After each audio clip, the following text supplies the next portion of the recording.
So George, our first ever episode of Pulp Kitchen is titled something like Predicting Nolan's New Film. Yeah, or Reacting to Nolan's New Film. Yeah, you're film. right. Oh my that God. was nearly 2 years ago now. Yeah. And I think that fact that we were anticipating this film 2 years ago really sums up how excited you and I and film fans get to discover a new Nolan film. Yeah. He's never afraid to bring the biggest possible idea to the table. In so many ways, his films have always represented, modern cinema, very cutting edge, often futuristic, but despite that, they all have this timeless quality. It's very much in a sort of stripped back old school approach, a preference for analog filmmaking. VFX is more of a seasoning than a whole centerpiece for the film, very much trendy now. And it's the marrying of those two that I think really defines Nolan's style in 2023. And I say, discover a Nolan film. His films are always puzzles that need to be solved, right? And, as always, you and I, very excited to go and see it. We've been talking about it all year. And it's more that we're not just excited to see it, I think it's exciting to unpack it and discuss it. And I think even though his films are always highly regarded, he's definitely a divisive filmmaker. I think if you look at films like Dark Knight Rises, Tenet, Interstellar, people do sometimes, despite praising it and acknowledging for what it's done, he does often divide audiences sometimes, because again, the biggest idea possible, of course, told in the biggest way. And I mentioned this other idea the other week, that he seems to be flipping between big sci-fi idea, retelling of historical war film, back to big sci-fi idea, and now we've got retelling of a moment in history. I had a very surface understanding of this story, of the story of Oppenheimer. I knew the name, I knew what he had done, but I really didn't know much about the detail of it, and I was quite excited to go. I'm quite happy for Chris Nolan to just take me on that journey. So this film is a retelling of Oppenheimer's life. It is a Nolan screenplay based on the 2005 novel American Prometheus, which covers Oppenheimer's first intersection with quantum physics in the late 1920s through to the final moments of World War II and the period into the late 1950s following it. He was known as the father of the atomic bomb, with numerous other real scientists like Albert Einstein, Niels Bohr, Edward Teller, Richard Feynman. And what we find is that Oppenheimer is recruited into a race to build the first atomic bomb faster than the Nazis. There's sort of this sense that this escalating World War II is all sort of culminating in one point, which is going to be who can create the biggest weapon of mass destruction that is going to end the war. And Oppenheimer is recruited by a very terrified General Groves, played by, is it Groves? I think it's Groves. Played by Matt Damon. And so in one sense, it's this depiction of the Manhattan Project, which Oppenheimer was the head of, but also very much concerned with his life, both before the Manhattan Project and afterwards, his intersection with politics, his personal life, and how that all ultimately culminates in this story. It's a story that's told in very Nolan way in two different periods of time. Three even. That's three technically, yeah you're right. Notable in the ways in which colour is used, one in black and white, one in colour. The stuff in colour very much being from Oppenheimer's perspective, and later in life told from sort of a more objective view. And we've got this sort of Nolan cutting of, people talking about the impact of things that have happened as you're watching them in the same scene happening in front of you. We've got a huge cast involved in this. You've got more than I realised would be. In the same way that Barbie has lots of surprise, people turning up for one scene. Lots of people, I was like, oh, he's in it. Well, this has, I was like, oh, this has every white male actor. Yes, I will preface that it's a very male-heavy cast, but that this story of history is very heavy. So we've got Cillian Murphy, Matt Damon, Florence Pugh, Emily Blunt, Robert Downey Jr., Jason Clarke, Benny Safdie, Rami Malek, Alden Ehrenreich, Josh Hartnett, Dane DeHaan, Gary Oldman, Tony Conti, Casey Affleck, Kenneth Branagh. There are some more in there. Did you say Josh Peck as well? Yeah, Josh Peck is in there. Yeah, he's in there for Jack a scene. Quaid. Jack Quaid. I mean, it just endless. And I will say Rami Malek, for most of the runtime, I thought, are you not going to have any lines? Yeah, is this it? I imagine he does come into his own. But George, Oppenheimer, as we said before, we went to go and see it at the projected IMAX film as part of Barbenheimer weekend. How did you get on with it? So Oppenheimer, it's so much to take in, it's so much to digest, particularly also we've had so much anticipation with it. I think broadly speaking, I can say that I think Oppenheimer is pretty good, with things that I am less keen on. No deep intrinsic problems necessarily. I think a lot of my issues with it come down probably to personal taste. Right. But I do think on the whole, broadly speaking, there's a lot to get on with and a lot to enjoy here. Let's talk about the good stuff first. A bit like you said with Greta Gerwig and Barbie, as soon as this begins, as with all Nolan films, it is clear he has an idea, he has a vision, and you are watching that, good or bad, throughout the whole 3-hour runtime. And I was absolutely ready to take that in. I was happy to be in the presence of someone who was making the film the film they wanted to make in the way they wanted to make it. I think that everything that is Nolan-esque, and we've been coming to know about Nolan, is there. Strong visuals, fantastic Hoyte van Hoytema cinematography. Yeah. I think uncharacteristic maybe of a Nolan, or maybe I haven't paid attention to it as much as before, an incessant, unbroken score throughout every single scene. Unrelenting. Not Hans Zimmer this time, I believe. No, It's sorry, forgive me, I'll get it up. It's Ludwig Göransson. And thank you. It is also, just even though it is classic Nolan, non-linear, cuts back and forth. There are actually, you can distill Act 1, Act 2, and Act 3 into distinctive chapters. I actually, with Act 1, I was really captivated. Sorry, I was on the whole captivated throughout, but with Act 1 in particular, I really enjoyed the interrogation of Oppenheimer as a character pre-Manhattan Project. And what I realized is, this is a genre we've never seen Nolan do before, a biopic. And I was interested to see how Nolan does that, and it was really interesting to see.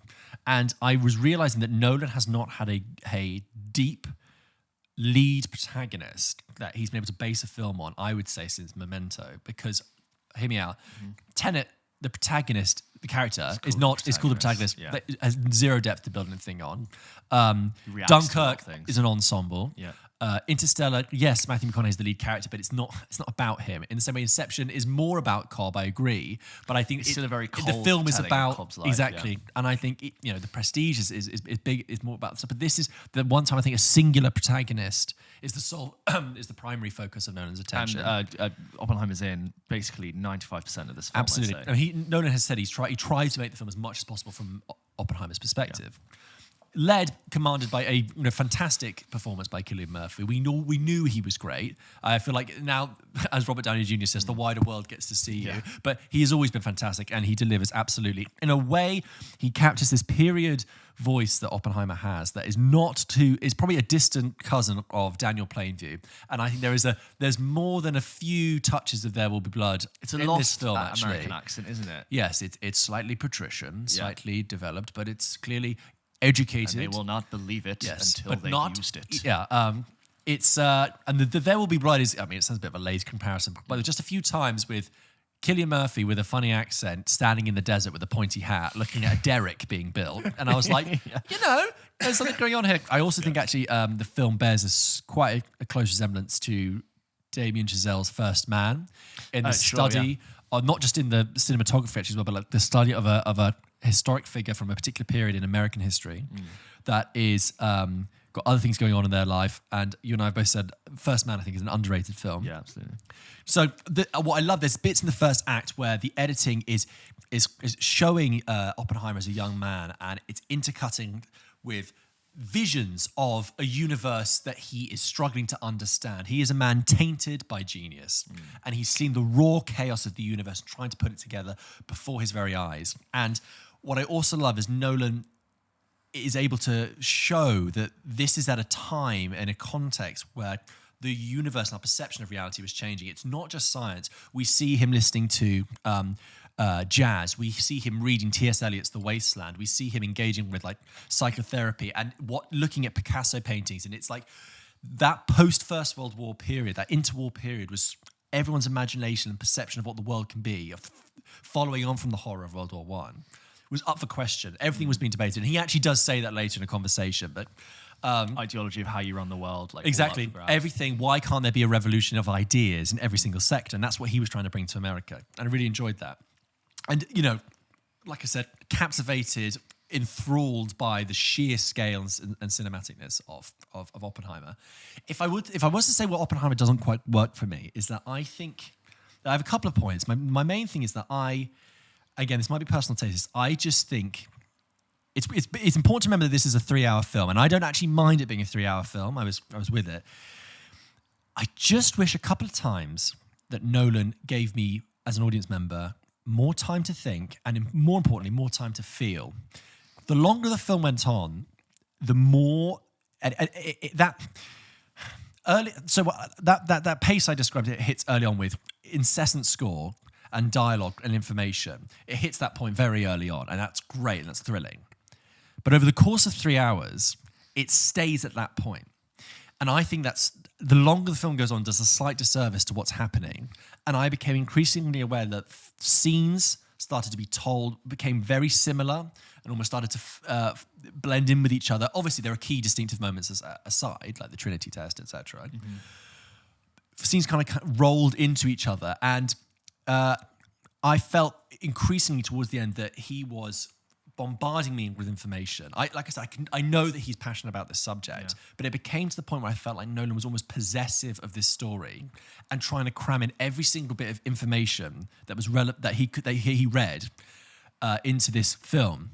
And I actually think what would have helped, but what I think personally, what I would have liked, I'm not telling Nolan to make a film, I would have liked it if 20 to 30% of the information in this film was taken out, and let the rest of the film breathe and let me understand and connect to the film in a non-information based way. And what I mean is there are countless scenes of people coming in, giving you information in acronyms and things about events and names and details.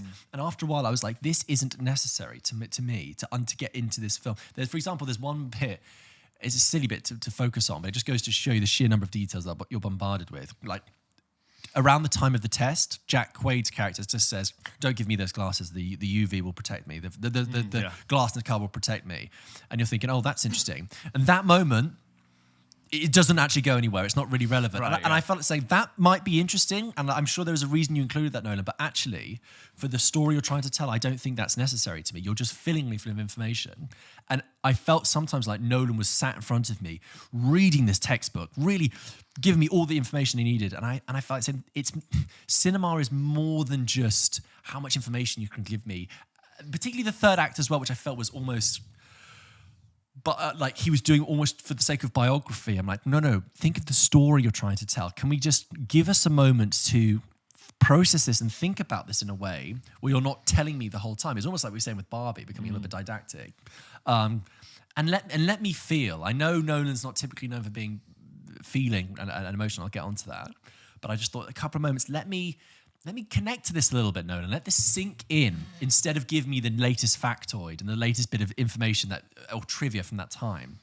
To give you an anecdote, just to compare to that, by the way, it's like my parents last month went to see Bruce Springsteen at a concert, right? And he played a 3-hour set, right? So like Nolan, 3-hour film. And I asked my parents afterwards, like, how was it? And they were like, he was good, but he came on and he like went in for it straight away, and he played every song at 11. Yeah.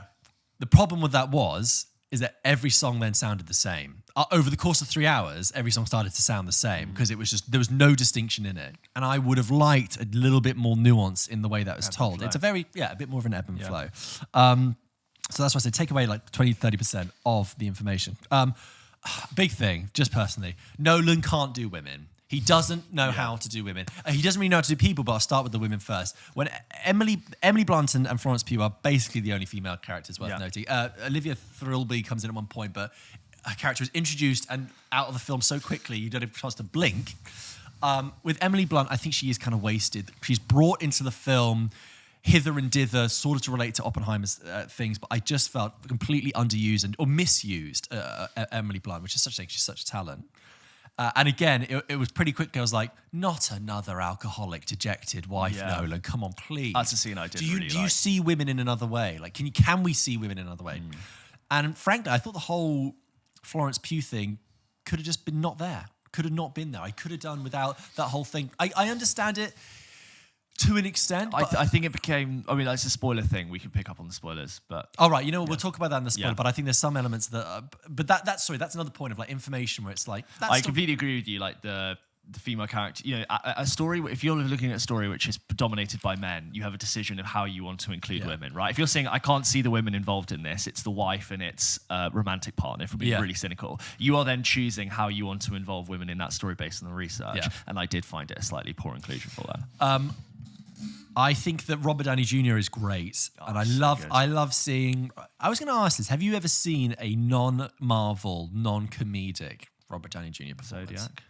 Thank you. Well done. Yeah. You're right. And I've missed that Robert Downey Jr. Yeah, me too. It was great to see him back. Oh, fantastic. I was also thinking, if anyone's seen have you ever seen Chaplin, where he plays Charlie Chaplin? No. Richard Attenborough. It was great. That. And I really enjoyed seeing that back. I do think that the third act, where it really goes into committees, hearings, paperwork, bureaucracy, I thought, Nolan, come on, this I don't need all this to get me through.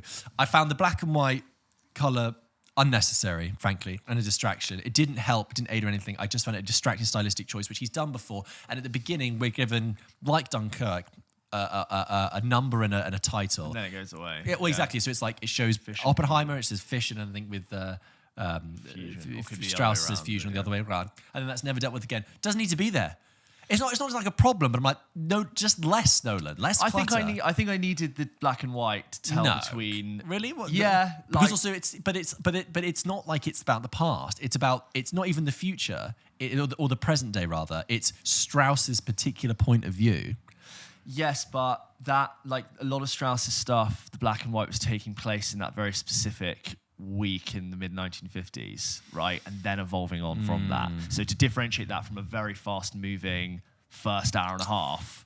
True. I think I did appreciate it, but I can see what you mean with being jarring or something. So I'm sorry, I think I've actually spent probably a little bit too long on what I didn't think worked for me. But that's because, in a way, we're holding it to a very high standard. Also, like, I'm not saying I take Nolan for granted, but like, I got exactly what I was expecting. Yeah. So I'm going to talk about the things that didn't work because I wasn't expecting that in a way. But I think it is.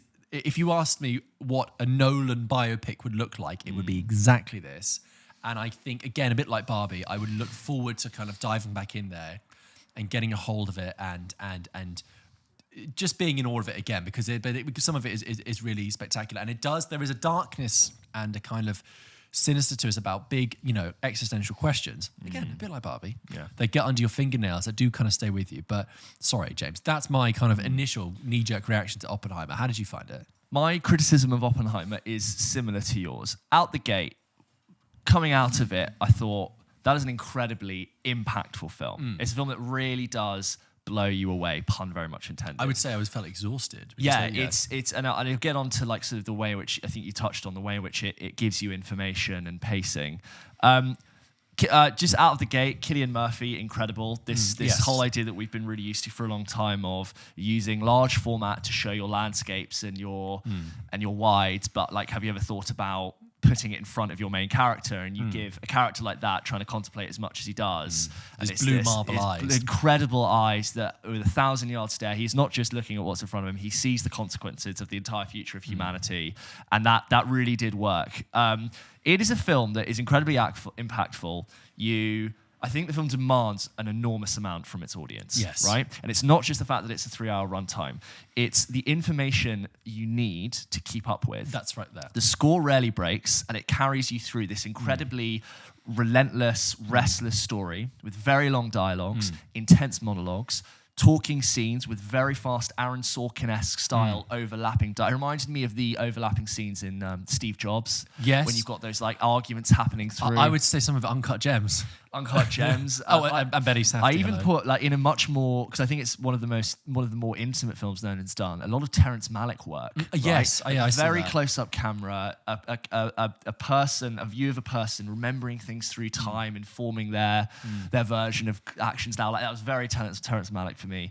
I think what happens is you've got this. I was immediately engrossed. I thought fascinating. Yeah. Late 1920s physics. This really cool idea of you are a genius. You need to find your place voice in physics. I know who you should study under. And this whole idea of like, you have now intersected with quantum physics. We are relying on you as scientists to uproot your life, move to this university and teach this entire nation about your area of quantum physics. And you can't upload it to the internet. You have to write it on a chalkboard and hope one person turns up so you can communicate it. I thought that's such a cool thing that you've brought this physics there. It builds to this incredible building of stakes with Matt Damon and the threat of communism and what this means to beat Hitler to it.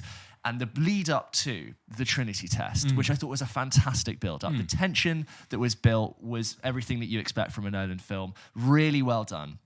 The Trinity test happens, and we all know from history that it's successful and the ramifications of it. I think because there's like an hour and a half, maybe even 2 hour build up to that moment. Yeah, and an hour after that, And I think what happens is there is a post-Trinity test come down, right? There's this very cool moment after the Trinity test where we're realizing what this all means. Yeah. And instead of breathing, and like I think you said, giving you a chance to think, we jump into this undoubtedly very, very interesting period of 10 years following afterwards, but told very, very quickly. Yeah. I think, the first time I saw Inception, I thought, that was amazing. I just about kept up with what was going on. I think watching this, I was just about keeping up with what was going on. I'm actually very much looking forward to rewatching it for that reason. I know that there is so much information in there that I really want to pick up. Now I know the dynamic and where it all leads to in the end, which I think was a really great ending. I would love to go in again. I'd love to watch it with subtitles. And just that was what I was thinking. And that's great. not always a compliment, though, to a I know film, what you mean, but just like you have that post moment, and the way which he decides to shoot that is really definitive and interesting. And then it's a lot of names that people I think I know the name of, a lot of places I haven't quite got, and a lot of dynamics that I've been distracted from for the last hour. That being said, I still found the telling of that story very compelling. The acting talent in the room for all of those scenes was just remarkable. I want to give a shout out to Jason Clarke, who I thought was really good. I always love him. He's really just sort of one of the best supporting actors you can cast in your film these days. He's just really solid, really reliable. If you don't mind me interjecting, I would say Josh Hartnett is almost got a bigger role than Florence Pugh in this. Absolutely. And I forgot he was in this film. Josh Hartnett. And he's in it a lot. I think he'd make a great Batman. After I saw that, I think he'd make a good Batman. You don't think so? A good question for another time. So going from starting in the late 1920s, I think, and going to the end of history, I thought, God, this covers a lot more than I thought. I thought we were talking like 10 years. Yeah, it really does cover a lot. And so the dialogue rocketing at full speed, does sort of wear on you a little bit. Springsteen playing at full volume, that's what I'm saying. That being said, I did find the ending satisfying. We'll talk about it in spoilers. I did find its message and how it got to that point. And like I talked about Nolan's films being a puzzle, and it's something that you unpick. And then, like in The Prestige, it's a literal puzzle of what happened and how the hell it works. And this one I thought was really interesting. It is a puzzle about a person. And I'm often thinking throughout the film, which I thought was really interesting. I don't know, is Oppenheimer good? Or is he bad? Morally exactly. And there were so many moments I thought he was right, and so many moments where he's very wrong. That's also, when I got the There Will Be Blood comparison, because I'm looking at this Daniel Plainview kind of like villain in a way. And so it's this idea of tackling this huge idea and using the puzzle of discovering who this person is to figure it out. And all in all, I enjoyed it. I was really impacted by it. I could say I was affected by it, and it really stuck with me. The sense of impending dread. And I'm going to talk about it more and spoil it, but there's this deep, unsettling sense of instability and radioactivity and explosion running through the entire film. And I thought that has really, really impacted me, and it was very stunning. An intense, dense, thick script. Yes, dense, that's the thing. And it's demanding. It's really, really demanding. Yeah. And I think people who went to see Barbie in the morning and are now having to tackle this, I think that's a lot to take in. I'm not being patronising to audiences. I just think it's an incredibly demanding film. And just on that as well, about being patronising, we're not saying patronising to the audience. I also just want to reiterate, when I say that this film could have done with 30% less information, I'm not saying that because an audience can't understand it or an audience can't comprehend it. It's just that I feel like saying to Nolan, like, what's the objective here? What's the goal? If you really want to tell this story in a cinematic way, personally, I kind of feel like cinema doesn't have to rely on information. You rely on the language of cinema to fill in those gaps. And maybe it needed more B-roll, James. Maybe it needed to be the opposite of Avatar: Way of the Water. And it needed to chuck in more B-roll to give that kind of breathing time. But yeah, no, I'm not saying that an audience can't keep up. But again, I sort of jumped into like my criticism of it. It was the same as you, essentially, like a little bit different. I think I'm overall a little bit more positive about it than you are. That experience of retelling that story and capturing it on that scale is just impressive. Every time I come out of a Nolan film, I think he is an incredibly impressive filmmaker. Despite the flaws, I think interesting. Yeah, because I wasn't shaking when I came out. I was the film had like completed its mission for me, and I was like landed. I was like, yeah, I'm exhausted now, and I'm kind of like information. I've been thumped over the head with so much information. I got it. I don't know. I came out with a sneaking sense of like, I don't know. It's that thing of like, for all the noise and all the scale, all the visuals, it's the story and the people and the emotions at the heart that I think you struggle with. And it's not that I don't think he understands. I think he understands Oppenheimer. I think he gets that. But it's the interpersonal relationships and the way that's presented. And that stuff might seem very small scale when you're dealing with the Manhattan Project, but that is the glue, that is the fabric between, the story. And I would have... He's more emphasized on like the relationship to him and humanity. And we'll talk about it. There's one particular decision where he decides to shoot a very personal thing relating to Oppenheimer in a way that made me go, oh, Chris, I think I know the meme you mean. I'm like, I don't think you... Which made me go, oh, Chris, you don't get people. I don't think you get people. You get machines, which is fine. Not every director can do it. Look, I don't know, but you'll talk about it in the podcast. But you know the better I'm talking about. Yeah. I agree. I feel like I've come across a little bit too negative. I do still think that it's it is a new film from Nolan. Yeah. For all the Nolan traits, I do like the fact that I've seen a biopic. He's tried to do something different, and I appreciate that, and I'm still I'm thankful that please, in a way, he's kind of on a similar vein to people like in a way a bit like Tarantino, who doesn't always hit the mark with me, or sometimes I'm like off, but I'm just so glad that he's out there doing, or Wes Anderson. I'm just, it might not always work, a bit of hit and miss, but I'm just glad you're out there doing your thing and continue to do that. That's what I would say. It's gorgeous to look at. Absolutely stunning. I love the use of macro, it's usually special effects, but like just visions of, like, very early on in the film, neurons spinning violently, sparks, flashes of a wall of fire spinning across the world. Here's a question for you. Yeah. The line that's in the trailer that Matt Damon says, maybe it's because it's the most important thing that's ever happened in the history of the world. Do you think that's a silly line?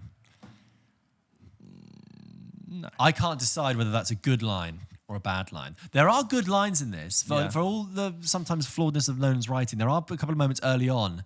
There's one bit when he's talking with Einstein and another bit somewhere. I'm like, that's a good little thing there. But then when that line happens, I'm like, is that grandstanding? I don't know. I think it's sort of there to communicate the stakes and to communicate it literally. Yeah. There's a spoiler. I have to say it in spoiler chats. Yeah. But I'd still say broadly on the whole a good. It's definitely still something to see. I'm seeing it again on Monday. And IMAX. Yes, and I'm looking forward to knowing how the central metaphor ends, the information I'm given in the beginning, where that comes to, and the nice little, I wouldn't say twist, but like, real sort of like curling of the plot towards the end. I'm looking forward to now watching, knowing that, going back. It's so Nolan. I need to now go back to the start to understand the beginning. I'm like ready to take it in again, really give it a chance for a second viewing, prep my day for it, because... Just one last thing. The discussion now has become about an Academy nomination, Oscar nomination for Cillian Murphy for Best Actor, which I think would be likely. I also think Best Supporting Actor perhaps for Downey Jr. Yeah. My thing is that, I'm glad you agree, but my point is that it's July. It's early. It's a very long time to sustain. When are the nominations out? The nominations for the Oscars come out late January. Yeah, okay. Put it this way, I think Brendan Fraser only just about stayed back in the race. Remember, he started the race. I know we're talking about Oscars now, but like the starting gun was fired for The Whale in September, and he was the front runner. And then he dropped, and then he fell behind, and Austin Butler was the front runner, and then he came back again. And that's because it took 6 months. You're talking like a 9-month sorry, math's a bit skewed. Austin Butler 8 was months. also early. Yeah, you're true. Yeah, but it's a long time. I mean, he didn't win. But also, we heard about Brendan Fraser's performance in The Whale before we had an image of The that's a good Whale. point, yeah. It got weirdly like pre-hyped before the film had any marketing. That's a good point. Anyway, we'll follow that over the next few months. But Yeah. that is Oppenheimer. We've got some emails we'll read out in a bit. But if you disagree, agree, send us your thoughts. We'd love to hear them. Yeah, love to hear when more. you have. I agree. When you have a film that is so multi-layered and so much I have no information. doubt that my second viewing will be deeper, richer, and perhaps more rewarding. And I'm so open and so excited, a bit like with Barbie again, to go back and dip my toe in. I'm great that we've had these two very unique, distinct voiced films come out. Yeah. We're spoiled. We're lucky. Guys, we're doing, as we've already said in this episode, if you want to check out our spoiler conversation Friday, we'll be uploading spoiler thoughts. We're going to record those now. So otherwise, Yes. on with the show.